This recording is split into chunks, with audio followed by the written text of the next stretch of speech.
This news is funded by viewers like you. Please support our work at democracynow.org/give.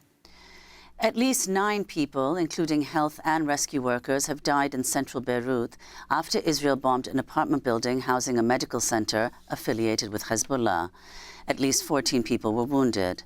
The attack occurred without warning in the Bashura district of Beirut, near Lebanon's parliament and the United Nations headquarters in the city. There are reports Israel fired white phosphorus munitions during the attack. Israel also carried out numerous strikes in the southern suburbs of Beirut. Lebanese authorities say 1.2 million people have been displaced by the Israeli attacks. Meanwhile, Israel has announced 8 of its soldiers were killed in southern Lebanon, which Israel invaded earlier this week.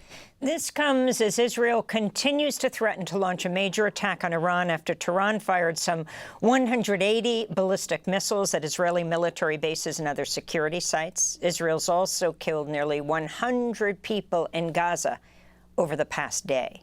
Meanwhile, the Emir of Qatar has accused Israel of committing a, quote, collective genocide, unquote, as he condemned Israel's ongoing attacks on Gaza and Lebanon. Sheikh Tamim bin Hamad Al Thani made the comment during the Asia Cooperation Dialogue Summit in Doha.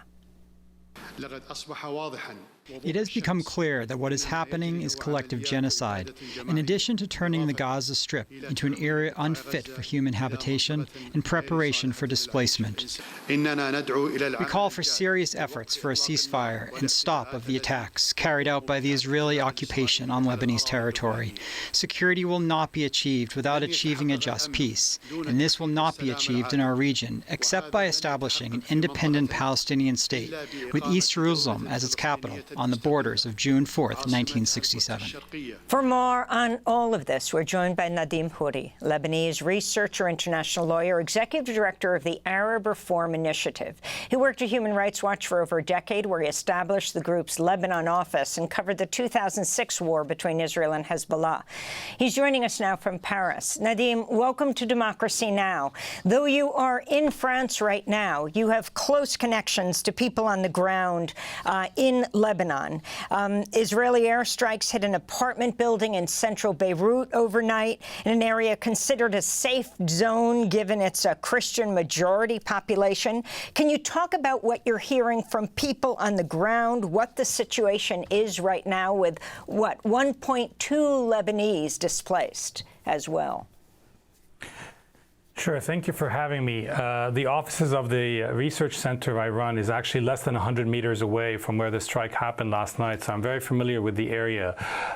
The overwhelming feeling today in Lebanon is fear, anxiety, and anger for a number of reasons.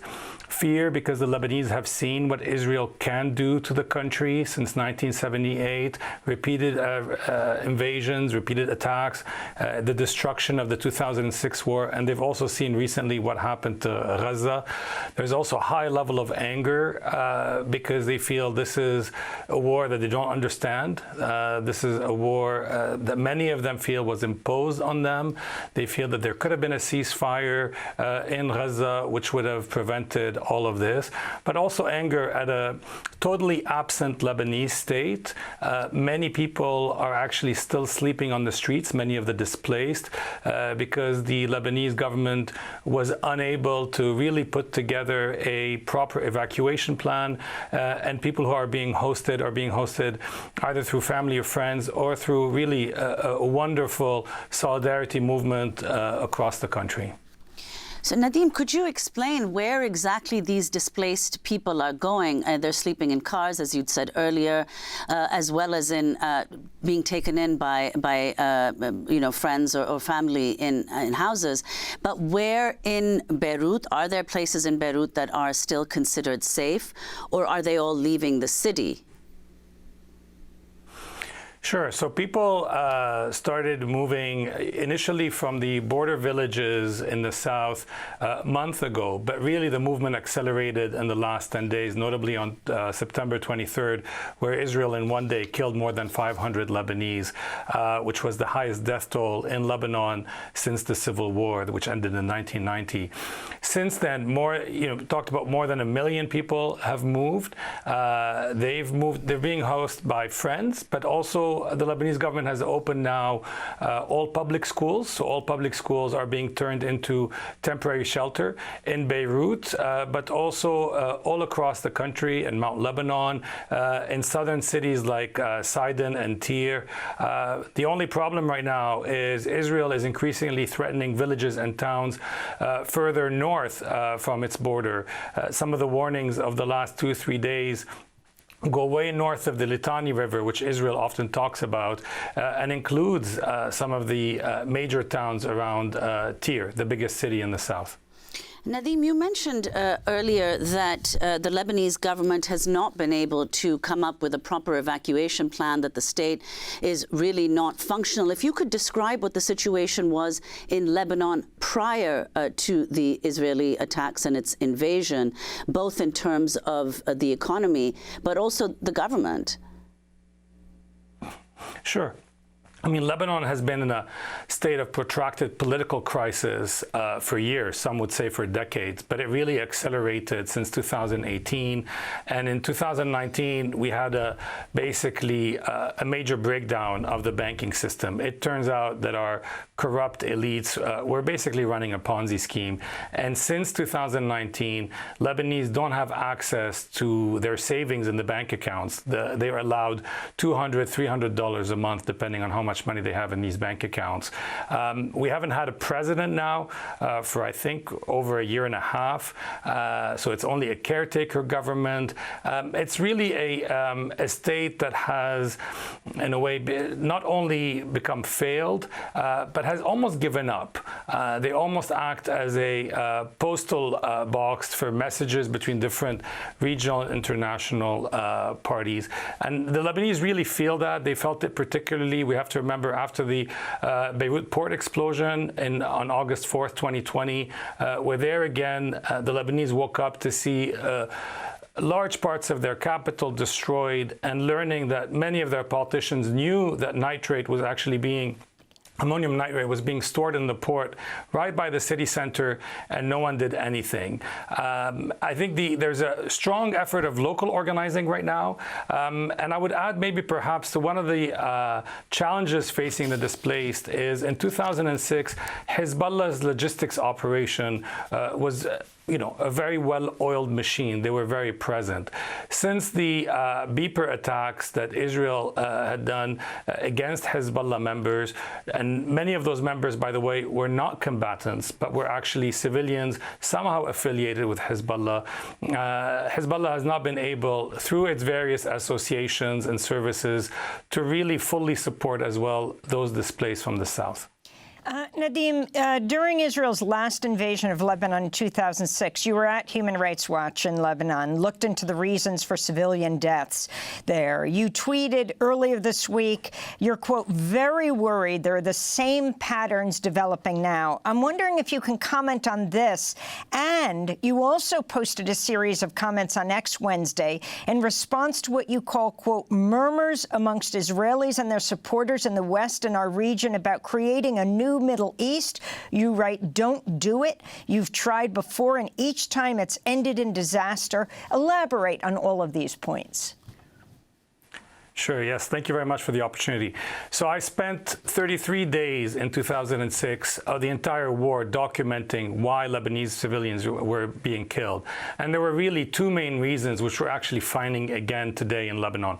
The first one is that Israel deliberately treats anyone and anything remotely affiliated with Hezbollah even if they're clearly civilian, as a legitimate target, which is clearly something that international law rejects. And that's why, for example, we saw the attack last night on a medical center. There is no allegation by Israel so far that they've hit any military object other than to say, well, it was a medical center affiliated with Hezbollah. That's clearly illegal. We saw a lot of these attacks in 2006, and we're seeing many of these attacks today in 2024. That's why we actually have now more than 20 medics in Lebanon who've been killed. A number of them have been affiliated with Hezbollah. I should note there are some accounts that indicate that Hezbollah is, obviously we know it's not just an armed group. They have various civilian offices, services. It's probably the second biggest employer in Lebanon after the state. Probably with more than 100,000 employees. So if you can consider all of them legitimate, like Israel has been tempted to do, you can just imagine the carnage and the crimes that will be committed. And the second main reason of such a high death toll is really what actually the Israeli leadership called in 2006 the Dahiya Doctrine, Dahiya being the southern suburb of Beirut, where basically Israel decides to use massive and disproportionate force on civilian areas and civilian objects where Hezbollah could be supported as a way of kind of getting collective punishment and of deterring and frankly trying to push the population to say, okay, we give up. Now, we're seeing these same patterns. We're seeing these same patterns in the last 10 days with the intensification of attacks on Dahiya, and that explains why we're seeing such high civilian death tolls. Which brings me to my second point. With these attacks, we started hearing, particularly after the assassination of the leader of Hezbollah, Hassan Nasrallah, but also after Iran strikes, we saw a number of Israeli politicians, including Naftali Bennett, who's the former Israeli prime minister, saying, this is our chance to remake the Middle East. But we've heard this before, for those of us who are from the region. We heard this in 1982 when Israel invaded Beirut to push out the PLO, and they tried to install a president and a regime in Lebanon that would be friendly to them. You know what? How this ended, other than the massacres and the crimes, it ended with the creation of Hezbollah. We heard that in 2006 again, when they said, we're going to go in and we're going to destroy Hezbollah, and this will be the end of it. Hezbollah came out stronger than before, and in 2008, Hezbollah used that strength to actually control Lebanon even more by using some of its weapons against other Lebanese. The U.S. made the same mistake in 2003. They invaded Iraq and they said, we're going to refashion the Middle East into our own, into what we would like to see, into these pro-Western governments. And that has been an utter failure, and the U.S. is about to leave Iraq. The problem is with all these strategies, all these campaigns, is we know that this overwhelming use of force cannot change people's agency. The region does not want to be a satellite of Israel or a satellite of the U.S. And by the way, the region does not want to be a satellite of Iran either. The problem is the region is not really being given much of a choice, and that's what's happening in Lebanon, in Palestine, and so many other places.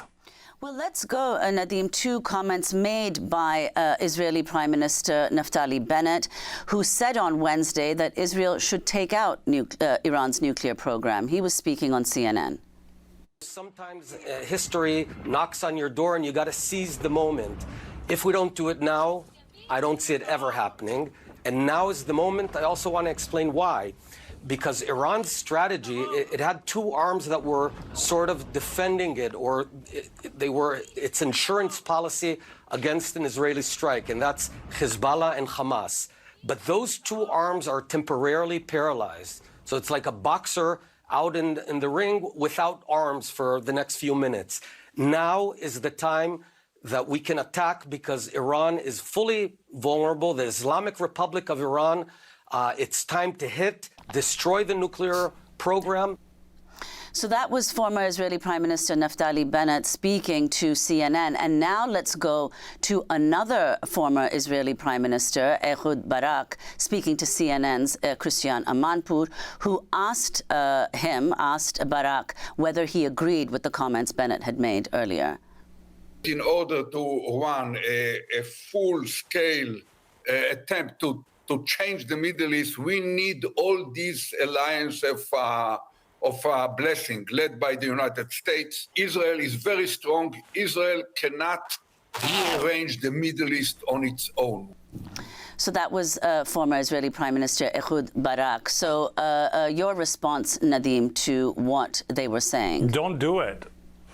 Don't do it. You will fail. You failed in the past. I mean, we know that there is another pathway. Look, there are two central questions that as long as they're not resolved, the Middle East is not going to know peace. The first one is the Palestine question. And the second one is a question that has been central to the region since 1979, which is what is the legitimate place of Iran? And by trying, since the 1980s, with the Iran-Iraq war, and since so many other conflicts since then, of trying to box in Iran and trying to sort of attack it, reduce its size, the only outcome has been Iran sort of pops back out from another door and uses non-state actors to establish its influence. It's done this in Lebanon with Hezbollah. It's done this in Iraq with the Shia militias. It's helped with the Houthis in Yemen. It's done this the same now in Syria. So I think we need to, in my view, if the region is to know proper peace, we need to answer these two questions. You know, either the Palestinians get a full independent state, a sovereign state, a la two-state solutions, which is what the Arab countries are pushing for, or they get full citizenship in one state, Jews and Arabs treated exactly the same. And you also, you know, that equation has to be resolved. Otherwise, and this is what October 7th reminded us, there can be no peace. There will be forms of armed resistance. Some you may like, some you may call terrorism, but there will be armed resistance as long as the Palestine question is not resolved in this region. And the second one as well, which is, and Iran has shown us that it can actually be very good at using patience. This is what it did after the US invaded Iraq in 2003. And guess what? At the time, I remember a younger Netanyahu telling the Americans in Congress, it's all going to be fine. You know, Iran is going to lose. We're going to have democracy. Everyone is going to welcome us. Well, guess what? It didn't turn out exactly the same way. Yes, the U.S. had overwhelming power. Yes, the U.S. invaded and occupied Iraq. And the occupation was a disaster. And today, Iran is stronger than it ever was. So I'm not sure what Naftali Bennett hopes to achieve. And even Ehud Barak, which is trying to play more of a role of an elder statesman, I've seen it. We have to be more cautious. But what he's saying is we have to be more cautious, so we need to make sure that the U.S. underwrites this whole enterprise. I think that would be foolish. So let me ask you about that just before we end, Nadim. What are the prospects of the U.S. underwriting that plan, the potential for Israel to attack Iran? Well, look, to be honest, so far what we have seen is basically Team Biden equal Team Israel. You know, rhetorically they say, oh, we've asked Israel not to do this. We've told Israel this would be bad to do. And, you know, a few minutes later, we hear about new sales of weapons, billions of dollars being transferred, intel being provided. Right now, the U.S. is acting as a full enabler of Israel's what I would consider not only aggressive, but actually extremely dangerous policies, which actually lead to Israel acting as a spoiled child of the U.S. and of the West, which leads it to take positions like indicating that and treating the Secretary General of the UN as persona non grata. Which, rule of law country would do that? Democracy Now! Is funded by viewers like you. Please give today at democracynow.org/give.